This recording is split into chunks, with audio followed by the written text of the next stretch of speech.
Today's video, I show you guys how to fix stretching or black bars in NFS Carbon and enable proper widescreen support on modern PCs. All you have to do is check my video description for this mod link. Select the download option. The download will start in these seconds. Wait for it. Select one of these server.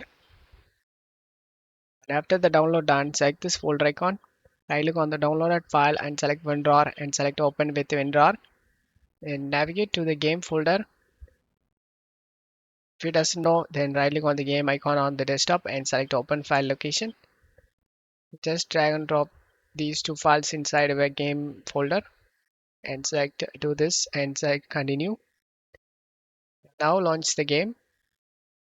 Now you can able to play the game on your monitor's resolution. I hope this video helped you guys. If the video helped you, don't forget to leave a like and subscribe. Thank you.